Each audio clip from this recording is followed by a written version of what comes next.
ಎಲ್ಲರಿಗೂ ನಮಸ್ಕಾರಗಳು. ಮಗ ಇಂಡಿಯಾ ವರ್ಸಸ್ ಇಂಗ್ಲೆಂಡ್ 5ನೇ T20 ಪಂದ್ಯದ ರಿವ್ಯೂ ವಿಡಿಯೋಗೆ ಎಲ್ಲರಿಗೂ ಸ್ವಾಗತ. ನಮ್ಮ ಟೀಮ್ ಇಂಡಿಯಾ ಬಂದ್ಬಿಟ್ಟು ನಿನ್ನೆ 150 ರನ್ಗಳಿಂದ ಭರ್ಜರಿಯಾಗಿ ಗೆದ್ದಿದೆ ಅಂತ ಹೇಳ್ಬೋದು. ಎಸ್ಪೆಷಲಿ ಇದಕ್ಕೆ ಕಾರಣ ಮತ್ತು ಕಾರಣಕರ್ತರು ಅಂತಂದ್ರೆ ಅದು ಅಭಿಷೇಕ್ ಶರ್ಮಾ ಅಂತ ಹೇಳ್ಬೋದು. ಯಾಕಂತಂದ್ರೆ 134 ಆಡೋದಂದ್ರೆ ಸಾಮಾನ್ಯ ಮಾತಂತ ಅಲ್ವ ಅಂತಾನೆ ಹೇಳ್ಬೋದು. ಏನು ಇದ್ರ ಬಗ್ಗೆ ಮಾತಾಡೋಣ. ಅದಕ್ಕಿಂತ ಮುಂಚೆ ಯಾರೆಲ್ಲ ಚಾನಲ್ಗೆ ಸಬ್ಸ್ಕ್ರೈಬ್ ಮಾಡ್ಕೊಂಡಿಲ್ಲ ಸಬ್ಸ್ಕ್ರೈಬ್ ಮಾಡ್ಕೊಂಡು ಬೆಲ್ ಐಕನ್ ಅನ್ನ ಆಲ್ ಇಟ್ಕೊಳ್ಳಿ. ಹಾಗೆ ವಿಡಿಯೋಗೆ ಒಂದು ಲೈಕ್ ಕೊಡೋದು ಕೂಡ ಮರಿಬೇಡಿ. ಇನ್ನು ಆಸ್ ಯೂಶಲ್ ಆಗಿ ನಿನ್ನೆ ಬಂದ್ಬಿಟ್ಟು ನಮ್ಮ ಟೀಮ್ ಇಂಡಿಯಾ ಮತ್ತೊಮ್ಮೆ ಟಾಸ್ ಆದ್ರೆ ಗೆದ್ರೆ ಅಂತಾನೆ ಹೇಳ್ಬೋದು. ಟಾಸ್ ಗೆದ್ದಾದ್ಮೇಲೆ ನಾವು ಚೇಸಿಂಗ್ ಮಾಡಲ್ಲ, ಫಸ್ಟ್ ಬ್ಯಾಟಿಂಗ್ ಆಡ್ತೀವಿ ಅಂತಂದು ಸೂರ್ಯಕುಮಾರ್ ಯಾದವ್ ಅವರಾದ್ರೆ ಫಸ್ಟ್ ಬ್ಯಾಟಿಂಗ್ ತಗೊಂತಾರೆ ಅಂತಾನೆ ಹೇಳ್ಬೋದು. ಇಲ್ಲಿ ಒಂದೇನಪ್ಪ ಅಂತಂದ್ರೆ ನಿನ್ನೆ ಬಂದ್ಬಿಟ್ಟು ಟಾಸ್ ಗೆದ್ದಾದ್ಮೇಲೆ ಇವರು ಜಾಸ್ ಬಟ್ಲರ್ ಅವರು ಇವರಿಗೆ ಕಿಂಡಲ್ ಆದ್ರೆ ಮಾಡ್ತಾರೆ ಅಂತಾನೆ ಹೇಳ್ಬೋದು. ಸೂರ್ಯಕುಮಾರ್ಗೆ ಏನ್ ಮಾಡ್ತಾರೆ ಅಂತಂದ್ರೆ ನಾವು ಇವತ್ತು 4 ಸಬ್ಸ್ಟಿಟ್ಯೂಟ್ ಪ್ಲೇಯರ್ನಾದ್ರೆ ಆಡಿಸ್ತಿದೀವಿ ಅಂತಂದು ಕಿಂಡಲ್ ಮಾಡ್ತಾರೆ ಅಂತಾನೆ ಹೇಳ್ಬೋದು. ಸ್ವಲ್ಪ ಇದು ಯಾಕೋ ಬೇರೆ ತರ ಕಾಣ್ತಿತ್ತ ಅಂತಾನೆ ಹೇಳ್ಬೋದು. ನಿನ್ನೆ ಬಟ್ಲರ್ ಅವರು ಮಾತಾಡಿದ್ದು. ಆನಂತರ ನೆಕ್ಸ್ಟ್ ಬಂದ್ಬಿಟ್ಟು ಇವರು ನಮ್ಮ ಟೀಮ್ ಇಂಡಿಯಾದ ಅಭಿಷೇಕ್ ಶರ್ಮಾ, ಸಂಜು ಸ್ಯಾಮ್ಸನ್ ಓಪನರ್ ಬ್ಯಾಟಿಂಗ್ ಗೆ ಬರ್ತಾರೆ ಮತ್ತು ಫಸ್ಟ್ ಓವರ್ ಅಲ್ಲಿ ಕನ್ವಿನ್ಸ್ ಆಗಿ ಸಖತ್ತಾಗಿ ಕಂಡ್ರೆ ಅಂತಾನೆ ಹೇಳ್ಬೋದು. ಸಂಜು ಸ್ಯಾಮ್ಸನ್ ಅವರು 16 ರನ್ ಆದ್ರೆ ಹೊಡಿತಾರೆ. ಬಾಲ್ ಕೂಡ ಅದೇ ತರ ಬ್ಯಾಟ್ ಗೆ ಕನೆಕ್ಟ್ ಆಗ್ತಿತ್ತು ಅಂತಾನೆ ಹೇಳ್ಬೋದು. ಒಟ್ನಲ್ಲಿ ಸೈಕ್ ಆಗಿ ಆಡಿದ್ರು ಫಸ್ಟ್ ಓವರ್ ಸಂಜು ಸ್ಯಾಮ್ಸನ್. ಆನಂತರ ನೆಕ್ಸ್ಟ್ ಓವರ್ ನಲ್ಲಿ ಬಂದ್ಬಿಟ್ಟು ಅದೇ ಫುಲ್ ಶಾಟ್ ಹೊಡೆಯಕ್ಕೆ ಹೋಗಿ ಔಟ್ ಆಗ್ತಾರೆ ಅಂತ ಹೇಳ್ಬೋದು ಬೌನ್ಸರ್ ಬಾಲಿಗೆ. ಇದೇ ಅವ್ರಿಗೆ ದೊಡ್ಡ ತಲೆನೋವಾಗಿದೆ ಅಂತ ಹೇಳ್ಬೋದು. ಯಾಕಂತಂದ್ರೆ ಅವ್ರು ಏನ್ ಅನ್ಕೊಂಡಿದ್ರು ಫಸ್ಟಿಗೆ ಸಖತ್ತಾಗಿ ಕನೆಕ್ಟ್ ಆಗ್ತಾ ಇವೆ ಬಾಲ್ಗಳು. ಆ ಕಾರಣದಿಂದಾಗಿ ಇದನ್ನು ಕೂಡ ಅದೇ ತರ ಫುಲ್ ಮಾಡೋಣ ಅಂತಂದು ಹೊಡಿಯಕ್ಕೆ ಹೋಗ್ತಾರೆ ಅಂತ ಹೇಳ್ಬೋದು. ಆವಾಗ ಹೊಡಿಯಕ್ಕೆ ಹೋದಂತ ಫುಲ್ ಶಾಟ್ ಅಷ್ಟೊಂದೇನು ಕನೆಕ್ಟ್ ಆಗ್ಲಿಲ್ಲ ಮತ್ತು ಅದೇ ಶಾರ್ಟ್ ಬಾಲ್ಗೆ ಫುಲ್ ಮಾಡೋಕೆ ಹೋಗಿ ಔಟ್ ಆಗ್ತಾರೆ ಅಂತ ಹೇಳ್ಬೋದು ಸಂಜು ಸ್ಯಾಮ್ಸನ್ ಅವರು. ಇನ್ನು ಸಂಜು ಸ್ಯಾಮ್ಸನ್ ಅವರು 5 T20 ಮ್ಯಾಚ್ಗಳಲ್ಲೂ ಕೂಡ ಇದೇ ತರ ಆದ್ರೆ ಔಟ್ ಆಗಿದ್ದಾರೆ. ಸಿಮಿಲರ್ ಶಾಟ್ ಹೊಡಿಯಕ್ಕೆ ಹೋಗಿ ಔಟ್ ಆಗಿದ್ದಾರೆ ಅಂತಾನೆ ಹೇಳ್ಬೋದು. ಒಟ್ನಲ್ಲಿ ನಿನ್ನೆ ಇವರು ಸಂಜು ಸ್ಯಾಮ್ಸನ್ ಅವರು ಅಂತ ಪರ್ಫಾರ್ಮೆನ್ಸ್ ಕೊಡ್ಲೇ ಇಲ್ಲ ಅಂತಾನೆ ಹೇಳ್ಬೋದು. ಒಂದೇ ಒಂದು ಓವರ್ ಆಡಿ ನೆಕ್ಸ್ಟ್ ಓವರ್ ಅಲ್ಲಿ ಔಟ್ ಆದ್ರು. ಆನಂತರ ತಿಲಕ್ ವರ್ಮಾ, ಅಭಿಷೇಕ್ ಶರ್ಮಾ ಆಡಿದಂತ ಇನ್ನಿಂಗ್ಸ್ ಅಂತೂ ಎಲ್ಲ ರೆಕಾರ್ಡ್ಸ್ ನ ಪುಡಿ ಮಾಡಿದಂತಾನೆ ಹೇಳ್ಬೋದು. ಯಾಕಂತಂದ್ರೆ ಎಸ್ಪೆಷಲಿ ಬಂದ್ಬಿಟ್ಟು ನಮ್ಮ ಟೀಮ್ ಇಂಡಿಯಾಗೆ fastest second 50, fastest second 100, highest score ಬಂದ್ಬಿಟ್ಟು ನಮ್ಮ ಅಭಿಷೇಕ್ ಶರ್ಮಾ ಅವರಿಂದಾನೇ ಬಂದಿದೆ ಅಂತಾನೆ ಹೇಳ್ಬೋದು. ಯುವರಾಜ್ ಸಿಂಗ್ ಬಂದ್ಬಿಟ್ಟು ಫಾಸ್ಟೆಸ್ಟ್ 50 ಅಲ್ಲಿ ಯುವರಾಜ್ ಸಿಂಗ್ ಅವರು ಮೊದಲನೇ ಸ್ಥಾನದಲ್ಲಿದ್ರೆ, ಸೆಕೆಂಡ್ ಬಂದ್ಬಿಟ್ಟು ಅವ್ರ ಶಿಷ್ಯ ಆದಂತ ಅಭಿಷೇಕ್ ಶರ್ಮಾ ಅವರಾದ್ರೆ ಇದ್ದಾರೆ. ಇನ್ನು ಎರಡನೇದಾಗಿ ಫಾಸ್ಟೆಸ್ಟ್ 100 ಬಂದ್ಬಿಟ್ಟು T20 ಅಲ್ಲಿ ಅದು ರೋಹಿತ್ ಶರ್ಮಾ ಅವ್ರದಿದ್ರೆ, ಸೆಕೆಂಡ್ ಬಂದ್ಬಿಟ್ಟು ನಮ್ಮ ಅಭಿಷೇಕ್ ಶರ್ಮಾ ಅವ್ರದ್ದಾದ್ರೆ ಇದೆ ಅಂತಾನೆ ಹೇಳ್ಬೋದು. ಅದು ನಿನ್ನೆ ಮ್ಯಾಚ್ ಅಲ್ಲಿ. ಇನ್ನು ಹೈಯೆಸ್ಟ್ ಸ್ಕೋರ್ ಬಂದ್ಬಿಟ್ಟು ಇಲ್ಲಿಯವರೆಗೆ T20 ಅಲ್ಲಿ ಬಂದ್ಬಿಟ್ಟು ಟೀಮ್ ಇಂಡಿಯಾದಲ್ಲಿ ಶುಭ್ಮನ್ ಗಿಲ್ ಅವ್ರದ್ದು 126 ರನ್ ಹೈಯೆಸ್ಟ್ ಸ್ಕೋರ್ ಇತ್ತು ಅಂತಾನೆ ಹೇಳ್ಬೋದು. ಇದೀಗ ಬಂದ್ಬಿಟ್ಟು ಅಭಿಷೇಕ್ ಶರ್ಮಾ ಅವ್ರದ್ದು 135 ರನ್ ಹೊಡೆದ್ಬಿಟ್ಟು ಅವ್ರದ್ದು ಬಂದಿದೆ ಅಂತ ಹೇಳ್ಬೋದು. ಫಸ್ಟ್ ನಲ್ಲಿ ಬಂದ್ಬಿಟ್ಟು ಈಗ ನಮ್ಮ ಟೀಮ್ ಇಂಡಿಯಾಗೆ ಹೈಯೆಸ್ಟ್ ಸ್ಕೋರ್. ಆ ಕಾರಣದಿಂದಾಗಿ ನಿನ್ನೆ ರೆಕಾರ್ಡ್ಸ್ ಎಲ್ಲ ಪುಡಿ ಮಾಡಿದ್ರ ಅಂತ ಹೇಳ್ಬೋದು. ಇನ್ನು ಒಂದ್ ಏನಪ್ಪಾ ಅಂತಂದ್ರೆ ನಮ್ಮ ಟೀಮ್ ಇಂಡಿಯಾ ಬಂದ್ಬಿಟ್ಟು ಪವರ್ ಪ್ಲೇ ನಲ್ಲಿ ಇದೇ ಹೈಯೆಸ್ಟ್ ಸ್ಕೋರ್ ಅಂತಾನೆ ಹೇಳ್ಬೋದು. ಅದು ಎಸ್ಪೆಷಲಿ 93 ರನ್ ಅಂತಂದ್ರೆ ಸಾಮಾನ್ಯದ ಮಾತಂತಾನೆ ಅಲ್ಲ. ಆ ಕಾರಣದಿಂದಾಗಿ ಇದೇ ನಮ್ಮ ಪವರ್ ಪ್ಲೇ ನಲ್ಲಿ ನಮ್ಮ ಟೀಮ್ ಇಂಡಿಯಾದ ಹೈಯೆಸ್ಟ್ ಸ್ಕೋರ್. ಇನ್ನೊಂದೇನಂತಂದ್ರೆ ನಮ್ಮ ಟೀಮ್ ಇಂಡಿಯಾ ಬಂದ್ಬಿಟ್ಟು ಇದುವರೆಗೆ ಸೆಕೆಂಡ್ ಹೈಯೆಸ್ಟ್ ಸ್ಕೋರ್ ಅಂತಂದ್ರೆ ಇದನ್ನೇ ಅಂತ ಹೇಳ್ಬೋದು, 147 ರನ್. ಇನ್ನೊಂದು ರೆಕಾರ್ಡ್ ಏನಂತಂದ್ರೆ ವಾಂಕಡೆಯಲ್ಲಿ ಬಂದ್ಬಿಟ್ಟು 147 ರನ್ ಹೈಯೆಸ್ಟ್ ಸ್ಕೋರ್ ನಮ್ಮ ಟೀಮ್ ಇಂಡಿಯಾದು. ಮತ್ತು ಆಲ್ ಓವರ್ ಆಲ್ ಆಗಿ ಬಂದ್ಬಿಟ್ಟು ಮುಂಬೈ ವಾಂಕಡೆ ಸ್ಟೇಡಿಯಂ ನಲ್ಲಿ ಇದೇ ಹೈಯೆಸ್ಟ್ ಸ್ಕೋರ್ ಅಂತ ಹೇಳ್ಬೋದು. ಒಟ್ನಲ್ಲಿ ಹೇಳ್ಬೇಕಂತಂದ್ರೆ ನಿನ್ನೆ ರೆಕಾರ್ಡ್ಸ್ ಅಂತೂ ಪುಡಿ ಆದವು ಅಂತ ಹೇಳ್ಬೋದು. ನಿನ್ನೆ ಅಭಿಷೇಕ್ ಶರ್ಮಾ ಅವ್ರು ಹೊಡಿತಿರೋ ಶಾಟ್ಸ್ ಎಲ್ಲ ನೋಡ್ತಾ ಇದ್ರೆ ಯುವರಾಜ್ ಸಿಂಗ್ ಅವರೇ ನೆನಪಿಗೆ ಬಂದ್ರೆ ಅಂತ ಹೇಳ್ಬೋದು. ಯಾಕಂತಂದ್ರೆ ಅವ್ರ ಶಿಷ್ಯ ಆಗಿರೋ ಕಾರಣದಿಂದಾಗಿ ಮತ್ತು ಇನ್ನು ಅಭಿಷೇಕ್ ಶರ್ಮಾ ಮೆಂಟರ್ ಕೂಡ ಯುವರಾಜ್ ಸಿಂಗ್ ಆಗಿರೋ ಕಾರಣದಿಂದಾಗಿ ಅವ್ರ ಸ್ಕಿಲ್ ಎಲ್ಲ ಇವರಿಗೆ ಕಲಿಸಿದಾರ ಅಂತ ಹೇಳ್ಬೋದು. ಯುವರಾಜ್ ಸಿಂಗ್ ಯಾವ ತರ ಆಡ್ತಿದಾರ ಅದಕ್ಕೆ ಡಬಲ್ ಆಡ್ತಾ ಇದಾರೆ ಅಂತ ಹೇಳ್ಬೋದು ಅಭಿಷೇಕ್ ಶರ್ಮಾ. ಒಟ್ನಲ್ಲಿ ನಿನ್ನೆ ಮಾತ್ರ ಇಂಗ್ಲೆಂಡ್ ಬೌಲರ್ಸ್ ಗಳಿಗೆ ಬೆವರಿಳಿಸಿದಾರ ಅಂತಾನೆ ಹೇಳ್ಬೋದು ಅಭಿಷೇಕ್ ಶರ್ಮಾ ಅವರು. 13 6 ಅಂತಂದ್ರೆ ಸಾಮಾನ್ಯ ಮಾತಂತಾನೆ ಅಲ್ವಾ ಅಂತಾನೆ ಹೇಳ್ಬೋದು. ಯಾಕಂತಂದ್ರೆ ಅಲ್ಲಿ ಆ ಕಡೆಯಿಂದ Adil Rashid, Mark Wood, Chopra, Archer ಎಂತೆಂತ ಸ್ಟಾರ್ ಬೌಲರ್ಸ್ ಎಲ್ಲ ಇದ್ರ ಅಂತಾನೆ ಹೇಳ್ಬೋದು. ಆದ್ರೂ ಕೂಡ ಆ ಬೌಲರ್ಸ್ಗೆಲ್ಲ ಈ ತರ ಆಡೋದು ಅಂತಂದ್ರೆ ಸಾಮಾನ್ಯದ ಮಾತಂತಾನೆ ಅಲ್ವೇ ಅಲ್ಲ.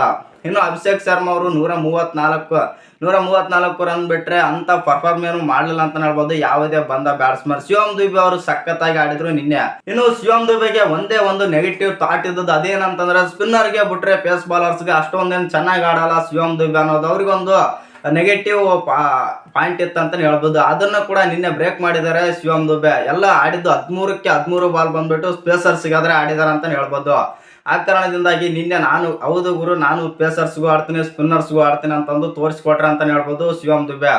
ನಿನ್ನೆ ಒಂದೇನಪ್ಪ ಅಂತಂದ್ರೆ ನಿನ್ನೆ ಸೀರಿಯಸ್ ಆಗಿ ತಗೊಂಡಿರೋ ತರಾನೇ ಕಾಣ್ತಾ ಇತ್ತು ಶಿವಮ್ ದುಬೆ. ಯಾಕಂತಂದ್ರೆ ಬೌಲಿಂಗ್ ನಲ್ಲೂ ವಿಕೆಟ್ ತೆಗೆದಾಗ ನೋಡ್ತಾ ಇರ್ಬೋದು ಯಾವ ತರ ಅಗ್ರೆಷನ್ ಅಲ್ಲಿ ಇದ್ರು ಶಿವಮ್ ದುಬೆ. ಬ್ಯಾಟಿಂಗ್ ಅಲ್ಲೂ ಕೂಡ ಸಿಕ್ಸ್ ಹೊಡೆದಾಗ್ಲೆಲ್ಲ ಯಾವ ತರ ಅಗ್ರೆಷನ್ ಅಲ್ಲಿ ಇದ್ರು ಅಂತಾನು ಗೊತ್ತಾಗಿದೆ.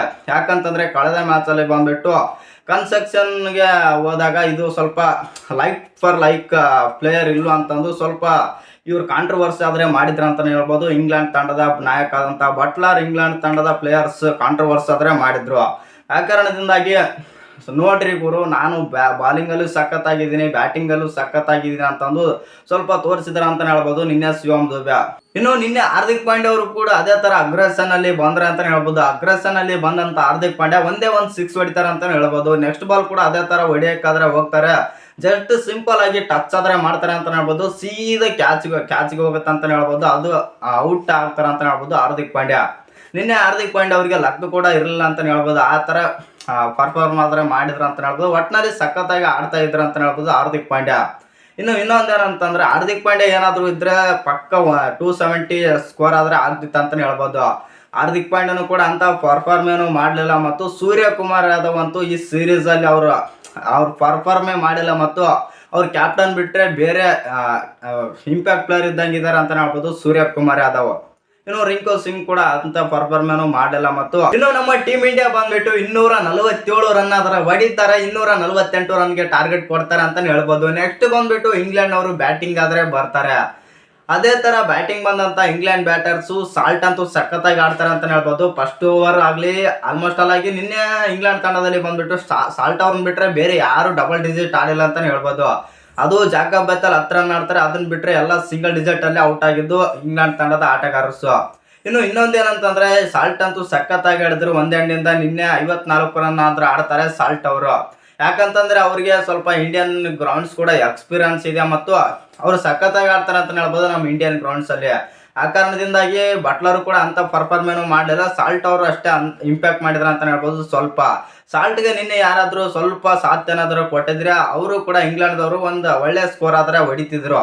ಆದರೆ ಸಾಲ್ಟ್ಗೆ ಯಾರು ಕೂಡ ಸಪೋರ್ಟಿವ್ ಆಗಿ ನಿಲ್ಲಲಿಲ್ಲ ಅಂತ ಹೇಳ್ಬೋದು ನಿನ್ನೆ ಮ್ಯಾಚಲ್ಲಿ. ಒಟ್ಟಿನಲ್ಲಿ ಹೇಳ್ಬೇಕಂತಂದ್ರೆ ನಿನ್ನೆ ನಮ್ಮ ಟೀಮ್ ಇಂಡಿಯಾ ಬಂದ್ಬಿಟ್ಟು ಬೌಲಿಂಗ್ನಲ್ಲೂ ಅಂತ ಪರ್ಫಾರ್ಮೆನ್ಸ್ ಮಾಡಿದ್ರು, ಬ್ಯಾಟಿಂಗ್ನಲ್ಲೂ ಕೂಡ ಅದೇ ಥರ ಸಖತ್ತಾಗಿ ಆಡಿದ್ರು ಅಂತ ಹೇಳ್ಬೋದು. ಇನ್ನು ಬೌಲಿಂಗ್ ವಿಚಾರಕ್ಕೆ ಬಂತು ಅಂತಂದ್ರೆ ಮೊಹಮ್ಮದ್ ಶಮಿ ಅವರು ನಿನ್ನೆ 3 ವಿಕೆಟ್ ಆದರೆ ತೆಗಿತಾರೆ ಅಂತ ಹೇಳ್ಬೋದು. ಇದು ಎಲ್ಲಿ ಇಂಪ್ಯಾಕ್ಟ್ ಮಾಡುತ್ತೆ ಅಂತಂದ್ರೆ ಚಾಂಪಿಯನ್ಸ್ ಟ್ರೋಫಿಗೆ ನಮಗೆ ಸ್ವಲ್ಪ ಟೀಮ್ ಇಂಡಿಯಾದಲ್ಲಿ ಇಂಪ್ಯಾಕ್ಟ್ ಮತ್ತು ಹೆಲ್ಪ್ ಆಗುತ್ತೆ ಅಂತಾನೆ ಹೇಳ್ಬೋದು. ಆ ಕಾರಣದಿಂದಾಗಿ ನಮ್ಮ ಟೀಮ್ ಇಂಡಿಯಾಗೆ ನಿನ್ನೆ ಶಮಿ ಅವರು ಬಂದ್ಬಿಟ್ಟು 3 ವಿಕೆಟ್ ಆದರೆ ತೆಗಿತಾರೆ. ಶಮಿ ಅವರು 3 ವಿಕೆಟ್ ತೆಗೆದ್ರೆ ಶಿವಮ್ ದುಬೆ ಅವರು 2 ವಿಕೆಟ್ ತೆಗಿತಾರೆ. ಅಭಿಷೇಕ್ ಶರ್ಮಾ ಬ್ಯಾಟಿಂಗ್ ಅಲ್ಲೂ ಅಂತ ಕಾಂಟ್ರಿಬ್ಯೂಷನ್ ಕೊಟ್ಟರು, ಬೌಲಿಂಗ್ ಅಲ್ಲೂ ಕೂಡ ಅದೇ ತರ ಬೌಲಿಂಗ್ ಮಾಡಿದ್ರೆ ಅಂತಾನೆ ಹೇಳ್ಬೋದು. ಬೌಲಿಂಗ್ ಅಲ್ಲೂ ಕೂಡ 2 ವಿಕೆಟ್ ಆದ್ರೆ ತೆಗಿತಾರೆ ಅಂತಾನೆ ಹೇಳ್ಬೋದು. ಇನ್ನು ವರುಣ್ ಚಕ್ರವರ್ತಿ ನಿಮ್ಗೆಲ್ಲ ಗೊತ್ತಿರ್ಬೋದು. ವರುಣ್ ಚಕ್ರವರ್ತಿ ಮ್ಯಾಚ್ ಆಡ್ತಿದ್ದಾರೆ ಅಂತಂದ್ರೆ ಅವ್ರ ಕೈಯಲ್ಲಿ ಪಕ್ಕ ವಿಕೆಟ್ಸ್ ಇದ್ದೇ ಇರುತ್ತೆ. ಆ ಕಾರಣದಿಂದಾಗಿ ಅವರು ಕೂಡ 2 ವಿಕೆಟ್ಸ್ ಆದ್ರೆ ತೆಗಿತಾರೆ. ನಿನ್ನೆ ರವಿ ಬಿಷ್ಣೋಯಿ 1 ವಿಕೆಟ್ಸ್ ಆದ್ರೆ ತೆಗಿತಾರೆ ಅಂತಾನೆ ಹೇಳ್ಬೋದು. ಒಟ್ಟಿನಲ್ಲಿ ನಮ್ಮ ಟೀಮ್ ಇಂಡಿಯಾದ ಬೌಲರ್ಸ್ ಅಂತೂ ನಿನ್ನೆ ಸಖತ್ತಾಗಿ ಬೌಲಿಂಗ್ ಮಾಡಿದ್ದಾರೆ. ಇಲ್ಲಿ ಒಂದು ಕಾಮಿಡಿ ವಿಚಾರ ಏನಂತಂದ್ರೆ ನಿನ್ನೆ 4 ವಿಕೆಟ್ ಬಿದ್ದಿದ್ದು ಆಲ್ರೌಂಡರ್ಗೆ ಬಿದ್ದಿದೆ ಅಂತ ಹೇಳ್ಬೋದು. ಅದು ಬ್ಯಾಟಿಂಗ್ ಆಲ್ರೌಂಡರ್ಗೆ ಬಿದ್ದಿದೆ. ಯಾಕಂತಂದ್ರೆ ಶಿವಮ್ ದುಬೆಗೆ 2 ವಿಕೆಟ್ ಮತ್ತು ಇವರು ಅಭಿಷೇಕ್ ಶರ್ಮಾಗೆ 2 ವಿಕೆಟ್. ಇನ್ನು ಅಭಿಷೇಕ್ ಶರ್ಮಾ ಅವರು ಕೂಡ ಸೈಕ್ ಬ್ಯಾಟಿಂಗ್ ಆಡಿದ್ರು ಮತ್ತು ಇವರು ಶಿವಮ್ ದುಬೆ ಕೂಡ ಅದೇ ತರ ಬ್ಯಾಟಿಂಗ್ ಆಡಿದ್ರು ಅಂತಾನೆ ಹೇಳ್ಬೋದು. ಇನ್ನು ಕೊನೆಗೆ ನಮ್ಮ ಟೀಮ್ ಇಂಡಿಯಾ ಬಂದ್ಬಿಟ್ಟು 150 ರನ್ಗಳಿಂದ ಗೆಲ್ಲುತ್ತೆ ಅಂತಾನೆ ಹೇಳ್ಬೋದು ಈ T20 ಪಂದ್ಯನ. ಕೊನೆಗೂ ನಮ್ಮ ಟೀಮ್ ಇಂಡಿಯಾ 4/1 ಮೂಲಕ T20 ಸೀರೀಸ್ ಆದ್ರೆ ಮತ್ತೊಮ್ಮೆ ಗೆದ್ದುಕೊಂಡಿದೆ. ಆಲ್ಮೋಸ್ಟ್ ಆಲ್ ಆಗಿ ಅವತ್ತೇ ಗೆದ್ದಿತ್ತು, ಆದ್ರೆ ಮತ್ತೊಂದು ಮ್ಯಾಚ್ ಗೆದ್ದಿರುವ ಕಾರಣದಿಂದಾಗಿ 4/1 ಅಂತರದಿಂದ ಗೆದ್ದಿದೆ ಅಂತ ಹೇಳ್ಬೋದು ನಮ್ಮ ಟೀಮ್ ಇಂಡಿಯಾ. ಇನ್ನು ನಿಮ್ಗೆಲ್ಲ ಗೊತ್ತಿರಬಹುದು, ಇದು ಅಂದ್ರೆ ಈ ಸೀರೀಸ್ ಅಲ್ಲಿ ಬಂದ್ಬಿಟ್ಟು T20 ಸೀರೀಸ್ ಅವಾರ್ಡ್ ಬಂದ್ಬಿಟ್ಟು ವರುಣ್ ಚಕ್ರವರ್ತಿಗೆ ಅವರಿಗೆ ಆದ್ರೆ ಸಿಕ್ಕಿದೆ. ಇನ್ನು ಈ ಪ್ಲೇಯರ್ ಆಫ್ ದಿ ಮ್ಯಾಚ್ ಬಂದ್ಬಿಟ್ಟು 135 ರನ್ ಹೊಡೆದಂತ ಅಭಿಷೇಕ್ ಶರ್ಮಾ ಅವರಿಗೆ ಸಿಕ್ಕಿದೆ ಅಂತಾನೆ ಹೇಳ್ಬೋದು. ಅಂತೂ ಇಂತೂ ನಮ್ಮ ಟೀಮ್ ಇಂಡಿಯಾ ಯಾವ ತರ ಪ್ರೂವ್ ಮಾಡಬೇಕು ಆ ತರ ಪ್ರೂವ್ ಮಾಡಿದ್ದಾರೆ T20 ಅಲ್ಲಿ ಮತ್ತೊಮ್ಮೆ. ಇನ್ನು ಈ ವಿಡಿಯೋ ಇಷ್ಟ ಆಗಿದ್ರೆ ಒಂದು ಲೈಕ್ ಮಾಡಿ, ಶೇರ್ ಮಾಡಿ. ಹಾಗೆ ಇನ್ನು ಯಾರು ಚಾನಲ್ಗೆ ಸಬ್ಸ್ಕ್ರೈಬ್ ಮಾಡ್ಕೊಂಡಿಲ್ಲ ಸಬ್ಸ್ಕ್ರೈಬ್ ಮಾಡ್ಕೊಂಡು ಬೆಲ್ ಐಕಾನ್ ಅನ್ನ ಆಲ್ ಇಟ್ಕೊಳ್ಳಿ. ಹಾಗೆ ವಿಡಿಯೋಗೊಂದು ಲೈಕ್ ಕೊಡೋದು ಕೂಡ ಮರಿಬೇಡಿ.